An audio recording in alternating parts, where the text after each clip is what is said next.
국민 TV에 거는 기대가 큽니다. 진보정의당 노회찬 대표입니다.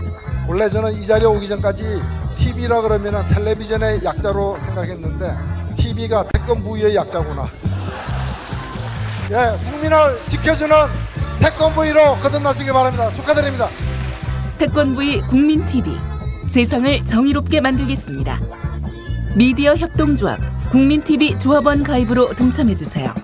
홈페이지는 포털 사이트에서 미디어 협동조합 국민TV.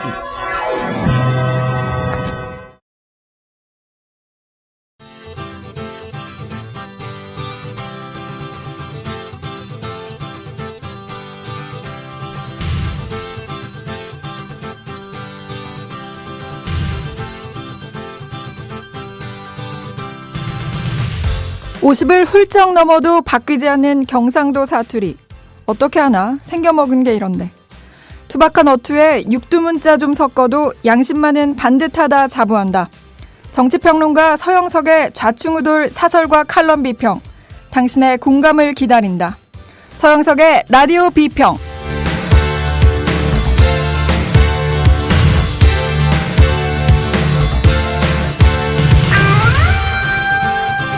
네. 4월 3일입니다. 4월 3일의 서영석의 라디오 비평. 자, 시작합니다. 함께하고 계신 방송은 정치평론가 서영석 미디어 협동조합 이사가 진행하는 라디오 비평입니다. 라디오 비평 하기 전에 어제인가요? 네. 그 최동욱 검찰총장 후보자의 인사청문회가 있었습니다. 야당 의원들 사이에서는 아주 호평이더라고요. 파면 팔수록 미담만 나온다. 이런 얘기까지 나왔다고 합니다. 다 좋아요. 좋은데, 저 오늘 오후 2시에 서울중앙지검에 출석합니다. 지난 그 대선 기간 동안 있었던 국정원 혹은 새누리당의 무차별 고소고발 그 여파를 받고 있는 것인데요. 자, 박근혜 정권에 반대했다는 이유만은 아니겠죠. 이런 식으로 고소고발을 당한 사람이 저뿐만이 아니라 최근 귀국한 주진우 기자, 아직 귀국하지 않은 김어준 딴지일보 총수, 그리고 김영민 PD 여러 명 있습니다. 자, 이 사람들에 대해서 과연 검찰이 어떻게 하는지, 저 자신도 그 대상 중에 하나입니다만은, 이런 것들을 봐야만이 과연 최동욱 검찰총장 후보자의 이야기가 헛된 얘기, 즉 허언이 아니라는 것을 증명할 수 있을 게 아니냐 하는 생각이 듭니다. 자, 오늘 첫 비평은요, 뉴스를 선택했습니다. 미국 백악관에서 최근의 한국 사태에 대해서 브리핑을 했는데요. 이게 아주 재미있어요. 미국 백악관과 국방부가 현지 시각 1일 대변인 브리핑을 통해 최근 한반도에서의 첨단 무력화시는 상당 부분 한국과 같은 동맹국들의 독자 행동이 필요하지 않다는 점을 분명하려는 것이라고 밝혔다. 이는 미국이 북한의 도발에 대한 한국의 과잉 대응을 매우 우려하고 있음을 보여주는 것이다. 제이카니 백악관 대변인은 이날 정례 브리핑에서 미국의 최근 조처들이 한반도 긴장을 더 악화시키는 거 아니냐는 질문에 전혀 그렇지 않다. 미국은 지역의 평화와 안정을 유지하는 데 전념하고 있다고 전제한 뒤 미사일 방어 강화와 B2 등 미군의 스텔스 전략 폭격기 출격 같은 조처들은 매우 신중한 것이라고 말했다. 그는 이런 것들은 동맹국들을 안심시키고 북한에 대한 우리의 결의를 보여주며 한국이 독자적 행동에 나설 압력을 줄이려는 중요한 조처들이라고 말했다. 그는 다른 질문에서도 이런 조처들은 동맹국들을 안심시키고 독자적 행동이 필요하지 않다는 것을 분명히 하기 위해 계획된 것이라고 강조했다. 네, 한겨레신문 기사인데요. 한겨레신문뿐만이 아니라 다른 신문에서도 이와 유사한 기사를 썼습니다. 다만 이 시각이 가장 분명한 신문은 일단 한겨레신문이라고 볼 수가 있는데요. 최근 이제 북한의 핵무장 강화 시도에 대해서 주한미군뿐만이 아니고 미군이 일제히 B2 스텔스기라든지 B-52 전략 폭격기 이런 항공기를 한반도 상공에 출격시키는 이런 조처를 취했죠. 근데 그 목적이 뭐냐? 북한을 급박하려는 것이냐? 아주 설왕설래 말이 많았습니다. 특히 한국 측, 우리나라죠. 에서는 미국이 그런 식으로 결연한 의지를 보여주는 것이 한국과 미국의 이른바 한미동맹이 굳건하다는 그런 사실을 내외에 천명함으로써 북한의 도발을 억제하려 하는 것이다 라는 아주 상투적인 해석을, 아주 인수적인 해석을 했습니다. 근데 오늘 미 백악관과 국방부의 브리핑을 보면요, 아주 교묘한 외교적 수사로 표현돼 있긴 합니다만은 한마디로 얘기하면 이렇습니다. 야, 북한하고 싸운다든지 하는 거는 우리가 할 테니까 한국 니들이 먼저 시비 걸지 마. 이런 의도가 있다는 것이죠. 동맹국들을 안심시키고 독자적 행동이 필요하지 않다는 것을 분명히 하기 위한 계획된 것이다. 이 얘기가 바로 그런 얘기입니다. 사실 이제 박근혜 대통령이 북한의 도발이 있을 경우에는 일체의 정치적 고려 없이 대응하라라고 지시를 했습니다. 사실 그건 너무나 당연한 이야기이기도 하죠. 문제는 사실 전략 전술적인 측면에서 보면 이미 무장의 균형 면에서는 북한이 약자고 남한이 강자인 이른바 힘의 역전이 이루어진 지가 수십 년이 흘렀습니다. 북한은 석유가 없어가지고 항공유가 부족해서 탱크를 가동시킬 훈련도 제대로 못하고 비행기도 제대로 출격시키지 못한다는 사실은 이미 외신을 통해서 드러난 바 있습니다. 결국 북한이 핵무장을 강화하는 것은 재래식 전력의 군비 경쟁으로는 남한을 도저히 이길 수가 없다라는 판단 아래에서 핵무장을 하려 한다. 아프가니스탄이라든지 이런 가난한 나라에서 핵무장을 하려는 이유가 바로 거기 있는 겁니다. 핵 하나만 갖고 있으면은 다른 재래식 전력에 막대한 돈을 쏟아붓지 않아도 일단 건드리지 못한다.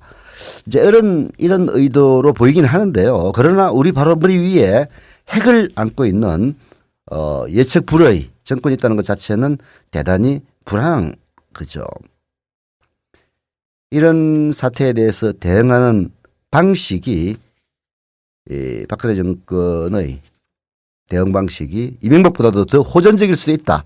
이런 우려를 북한이 아니라 미국이 하고 있다는 사실을 이 기사는 보여주는 것이죠. 한마디로 쪽팔리는 일입니다. 예. 한반도에서 남한이 북한을 도발할까 봐서 지금 미국이 겁을 낸다. 이런 얘기거든요. 사실 이제 도발이라는 말은 항상 북한의 전유물이었습니다.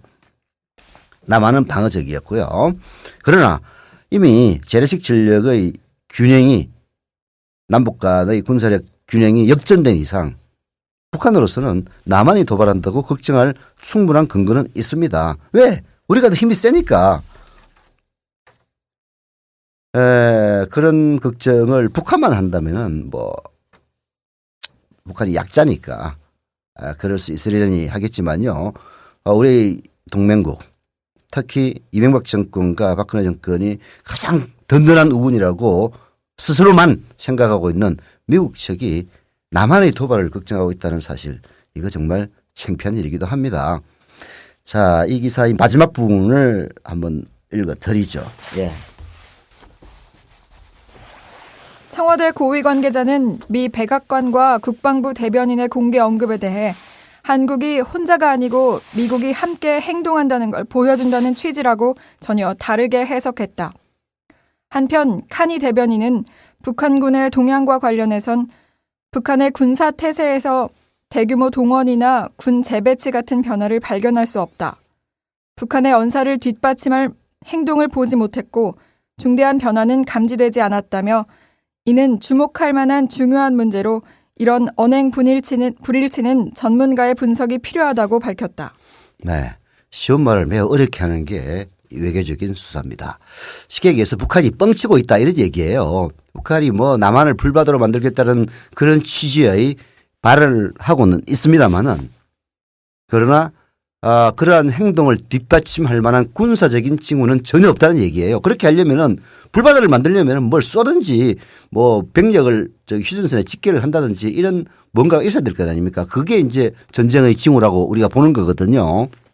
그런데 북한은 지금 뻥만 치고 있습니다. 실제로 이제 북한이 뻥만 치느냐 혹은 뻥을 치는 듯 하면서 몰래 남한을 타격할 준비를 하느냐 이런 것들을 염려하고 걱정하라고 군인들 만들어 놓고 우리 세금 퍼주고 있는 겁니다. 국방부나 군에서는 당연히 이런 점들을 연구를 하고 도발을 경계해야 되겠죠. 그러나 또한 정무적인 판단으로는요. 북한의 의도가 어디에 있는가 이 점을 정확하게 파악하는 것이 중요합니다. 통일부라든지 국가정보원 그 어디 저기 원세훈이처럼 알바 시켜가지고 이상한 그래 댓글이나 달지 말고 뭐 지금은 안 그러겠죠. 당연히 지금 그런다면 미친놈들이지. 사실 이런 북한의 징후들을 파악하고 전쟁이 혹시라도 발발하지 않도록 국민들의 안위를 지키는 것이 진정한 그 의무 아니겠습니까? 이런 측면에서 보면요. 북한은 전반적으로 입으로는 당장 전쟁이라도 할 것처럼 그야말로 지랄병을 치고 있지만은 실제 행동은 이른바 핵무장과 경제 개선을 동시에 추진한다, 뭐 병진한다 이렇게 얘기하던데 자기들은 이런 정책을 분명히 하고 있어요. 최근 총리로 임명된 북한의 총리로 임명된 박봉주라는 인물은 기술자 출신입니다. 북한이 총리에 기술자 출신을 임명했다는 것은 결국은 경제 개발과 경제의 개선을 더 중시하겠다는 그런 전략으로 봐야 되겠죠. 북한도 사실 북한 인민들의 배고픔 그리고 생활 개선에 대한 욕구 이런 것을 응드리기에는 상당히 어려운 그런 처지로 내몰리고 있다 이렇게 볼 수가 있는 거죠. 자, 중요한 것은요. 미국이 어마어마한 그런 무력 과시를 한 것이 북한을 압박하려는 수단인 것은 분명하지만은 혹시라도 동맹국인 남한이 북한을 쳐들어갈까 봐서 걱정하고 있다는 이런 참 아이러니한 사실 이런 것들이 결국은 어찌 보면은 창피한 일이기도 하고요. 어찌 보면은 이 정권이 과연 국민의 안위를 위해서 노력하고 있는 것인지 근본적인 의문을 불러일으키는 그런 현상이다. 이렇게 해석이 돼서 오늘 이 기사로 한번 얘기를 했습니다.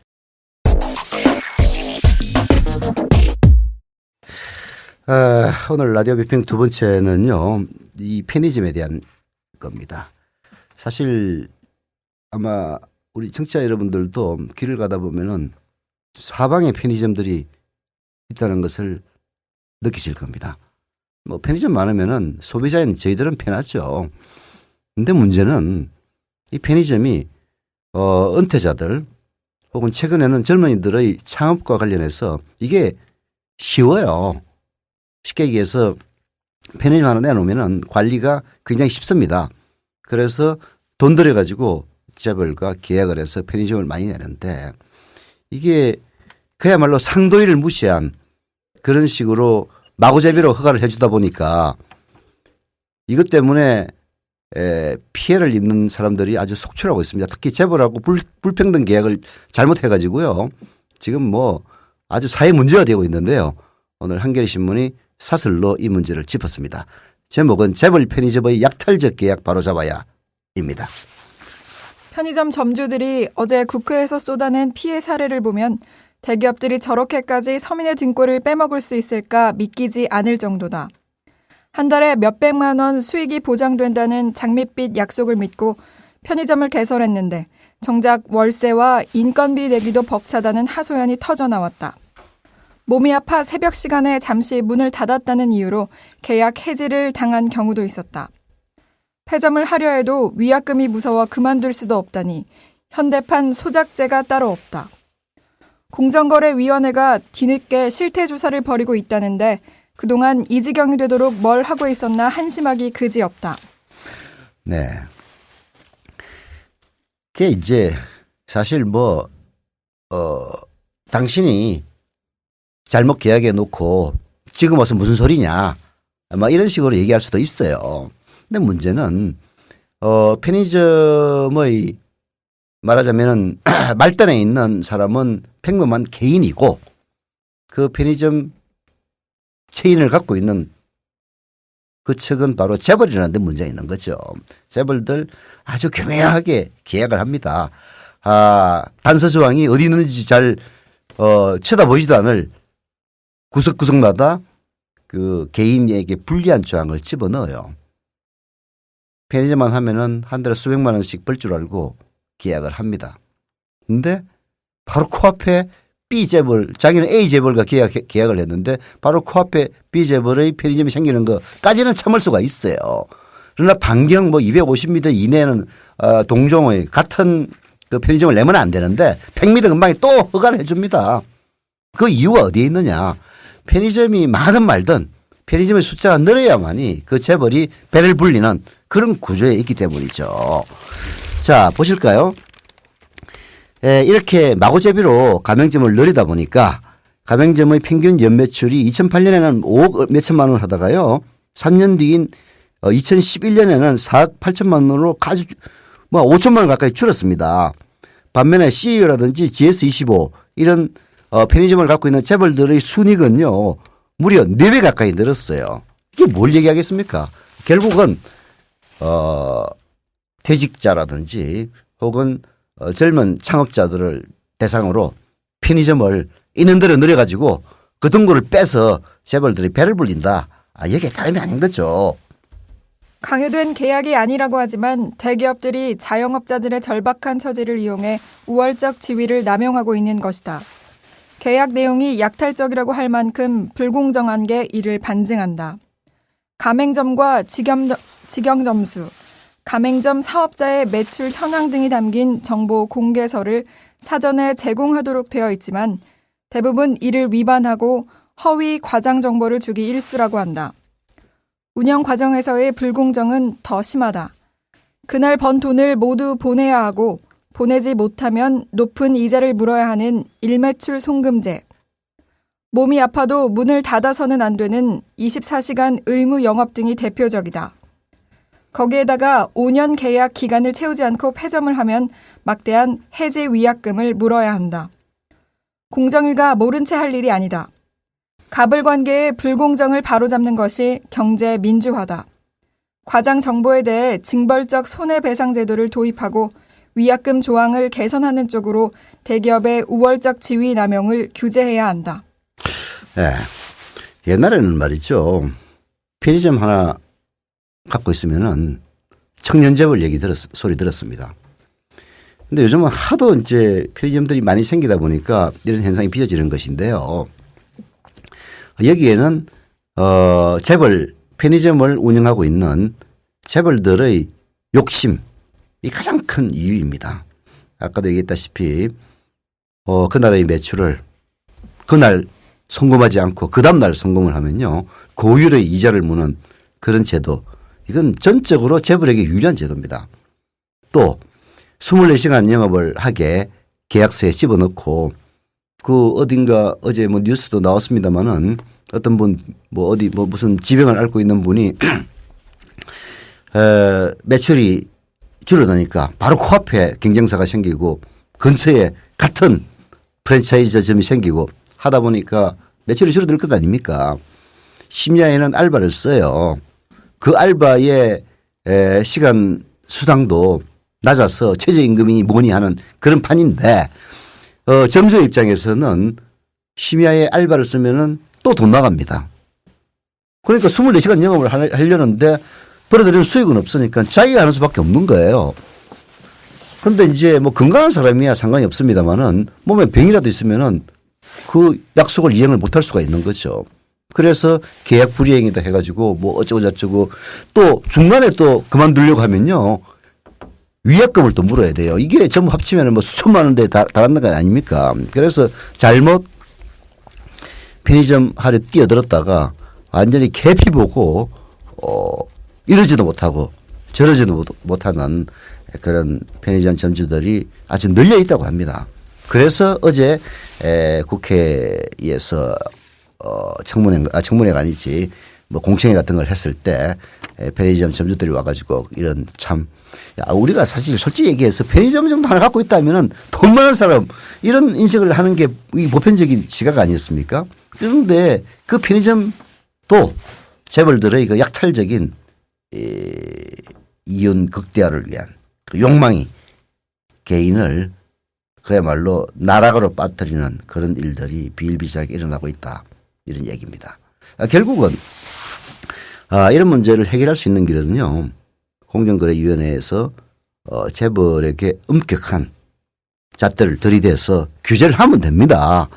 그런데 이명박 정권 경제 프렌들리라는 구호로 경제하고 친한 게 아니라 친재벌하는 그런 정책으로 재벌들에게만 유리한 정책을 써왔습니다. 그 결과죠. 공정거래위원장에 한만수 씨가 낙마를 했던 것도 사실 뭐 역외 탈세 외국에서 탈세했다 이게 결정적인 이유가 되긴 했습니다마는 사실 저나 혹은 어느 정도 양식이 있는 분들이 한만수 씨를 반대했던 결정적인 이유는요. 그 양반이 대행 로펌에 있으면서 재벌들의 이익을 위해서 봉사해 왔다는 점. 그런 사람들이 그야말로 중소기업이나 자영업자들을 위해서 칼을 들이대야 되는 경제검찰, 즉 공정거래위원회의 수장을 맡을 수 있느냐 이런 의문이 가장 중요한 이유이기도 했습니다. 박근혜 정권이 들어서면서 아무리 못해도 이명박만 하랴 그래서 어느 정도 기대를 갖고 있는 것도 사실이에요. 그러나 공정거래위원장 인사부터 시작해서 이명박과 크게 다를 바 없는 이런 정책들을 보여줄 그런 조짐들을 내비치고 있는데요. 박근혜 정권은 명심해야 됩니다.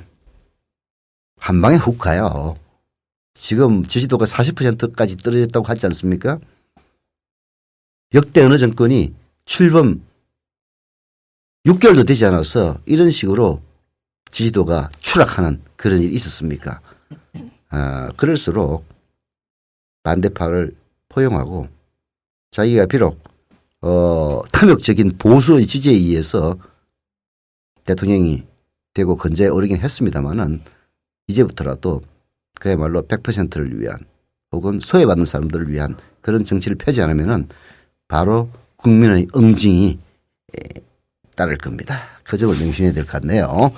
그래서 오늘 사실 편의점 이야기는 뭐 마이너한 이야기이기도 합니다만은 한겨레신문의 사설 재벌 편의점의 약탈적 계약 바로잡아야 이것을 선택해서 짤막하게 코멘트를 했습니다. 네. 후기를 별로 안 남기는 것 같아가지고 후기를 소개해 드립니다. 예. 원래 이게 안 하면 하게 하라. 뭐 이런 얘기가 있죠. 우선은 이거 끝나면은 나비 효과 시간인데 이때 청취 불가 시간인 사람들은 어떻게 해야 되느냐 질문이 들어왔는데요. 예, 걱정하실 것 없습니다. 아침 6시부터 저녁 6시까지 생방송으로 진행되는 국민TV 라디오. 저녁 6시부터 그 다음날 6시까지는 동일한 순서대로 재방송을 합니다. 예. 재방송 시간에 들으면 되고요. 체인점이 브랜드 바라고 관리도 철저하니 선호할 수밖에 없다. 슈퍼 갔더니 먼지가 쌓여있더라는 그런 글을 올려주신 분도 계신데요. 천만의 말씀이에요. 체인점 편한 건 사실입니다. 근데 그 값이 얼마나 비싼지 아세요? 그래서 사실 마트를 다니는 그 아주머니 그룹들은 절대 체인점에서 물건 안 삽니다. 한 30% 이상 비싸요. 저는 이제 요즘은 뭐 잘 안 먹습니다만은 캔맥주를 즐겨 먹었던 시절. 제가 특정 브랜드를 얘기하는 거는 뭐 적절치 않습니다만은 카스라이트를 자주 먹었어요. 근데 이게 마트에서 사는 가격하고 편의점에서 사는 가격하고 비춰봤더니 무려 한 40% 이상 비싸더라고요. 이런 도둑놈들이 어디 있어. 그래가지고 마트 가가지고 앙창 사가지고 차에 싣고 다니면서 마신 적도 있습니다. 여하튼 편의점이 편하긴 편의점 문자 그대로 편합니다. 예. 그러나 존나게 비싸요. 그건 아셔야 됩니다. 쥐같이 비쌉니다. 말을 잘못했네. 뭐 혹시 자녀분들과 같이 듣는 분들도 계시다고 그래가지고 앞으로 모든 욕설은 쥐로 통일하겠습니다. 쥐 됐네. 쥐 같은 새끼. 뭐 이런 식으로요. 자, 마지막은요. 역시 이 편의점과 일맥상통하는 그런 우리 재벌공화국화되고 있는 한국의 현실에 대한 변호사의 칼럼입니다. 김앤장 공화국과 박근혜 정부의 법칙 서두와 중간 그리고 말미만 읽어드리죠. 법치주의는 보수의 단골 수사다. 이명박 대통령도 그랬고 박근혜 대통령도 마찬가지다. 대선 과정에서 박 대통령이 내세운 핵심 과제는 국민 행복과 법치 국가였다. 특히 한비자를 자주 인용하는 박 대통령에게는 법가적 리더십이라는 비유가 따로 붙기도 한다. 여하튼 법치주의를 강조한 두 정부의 공통점 중 하나로 김앤장 출신 인사가 대거 정부 고위직에 진출하는 현상을 들 수 있다. 뭐 김앤장 하면은 뭐 아시다시피 대행 로펌입니다. 네. 특히 이 과거에도 뭐 대기업과의 거래를 거의 떠마다시피 하는 그런 대행 로펌이었는데요. 특히 이명박 정부 들어서는 약진을 했습니다. 왜? 김앤장 출신의 사람들이 내각으로 대거 진출했기 때문이죠. 자, 이명박 정부에 이어서 박근혜 정부도 거의 비슷한 형태를 보이고 있는데요. 자, 한번 더 읽어볼까요? 이런 사정을 배경으로 언론에서는 김앤장 공화국이라는 신조어가 등장했다. 검찰공화국, 삼성공화국에 이어 공화국의 주어 자리를 차지한 세 번째 사례다. 검찰공화국은 수사와 기소권의 독점이라는 견제되지 않는 무소불위의 권력으로 정치 권력의 창과 방패구시를 했던 검찰을 규정하는 용어였다. 삼성공화국은 삼성이 한국 사회에서 행사하는 지배력의 현실을 드러내는 용어이자 이제 권력은 시장으로 넘어갔다는 기업사회의 상징적 언어였다. 그렇다면 김앤장 공화국이라는 말이 상징하는 것은 무엇일까? 현상적으로는 퇴임 공직자들이 전관 예우와 회전문 인사를 통해 다시 공직에 진출하는 우리 사회 관료 체제의 현 주소를 설명한다. 예, 바로 그게 핵심이죠. 공직자들이 퇴임을 합니다. 고위공직자들 얘기죠. 그러면은 막대한 보수를 주고 김앤장에서 퇴임한 고위 인사를 고용을 합니다. 고용된 고위 인사는 대기업을 위해서 봉사합니다. 엄청난 보수를 받을 수 있는 이유는 대기업을 위해 봉사하기 때문에요. 로비 같은 걸 담당합니다. 그렇게 해서 정권이 바뀔 때마다 또 퇴임했던 고위공직자들이 정무직 공무원, 즉 장관이나 혹은 그 이상의 고위직으로 진출을 합니다. 결국은 재벌, 관료, 법률 전문가, 집단이라는 삼각 동맹 체제가 확립이 되는 것인데요. 이게 말하자면은 우리 사회를 좀먹는 그런 역할을 하기 때문에 이러한 김앤장 법치가 결국은 우리 사회의 심지어는 경쟁력을 약화시키고 있다. 이런 측면에서 오늘 이제 칼럼을 골라봤습니다. 그다음 문장을 하나 더 읽어볼까요? 잠깐만요. 제가 지금 눈이 안 좋아가지고. 또한 김앤장 공화국은 강자의 이익을 대변하는 것이 능력으로 인정받는 우리 사회의 우울한 단면을 보여준다. 대개는 돈 있고 권력 있는 사람을 대변하기 마련인 대형 로펌에서의 경력이 정부 고위직에 진출하는 데 장애가 되지 않고 오히려 국가 경영 능력의 기준이 되고 있는 것이다. 법치는 권력을 견제하는 원리이고 기본적으로 정치, 사회적 약자를 이해를 대변하는 것이어야 한다. 그런 의미에서 김앤장 공화국의 법치는 왜곡된 법치다. 바로 이 점이에요.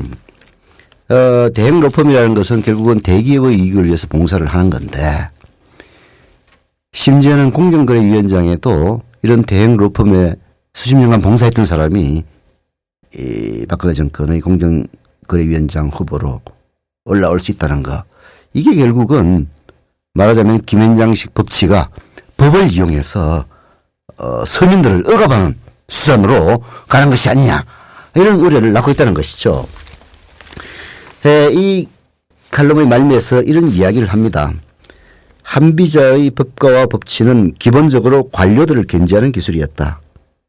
이게 관료들 사회가 일단 형성이 되면요. 관료들의 이익을 위해서 봉사하게 됩니다. 오히려 정무직 공무원들은 대통령이라든지 혹은 대통령이 임명하는 장관 차관들은 한 1년, 2년, 길어야 대통령 5년 임기 끝나면은 사라진다 이거예요. 대통령은 5년이지만은 관료는 영원하다 이런 거죠. 그래서 이 관료 사회의 피해를 막기 위해서 법을 만들고 법을 공정하게 적용해서 귀족들이 누리는 특권을 폐지하겠다. 이게 바로 법치였단 말이에요. 그런데 이 귀족들을 억제하기 위해서 만든 법, 있는 자들을 견제하기 위해서 만든 법을 가지고 있는 자들 그리고 뭐 어쩌고 해서 하는 거는 안 된다. 이 얘기를 하기 위해서 오늘 이 칼럼을 소개를 해드렸습니다. 서영석의 라디오 비평 여기서 마치겠습니다.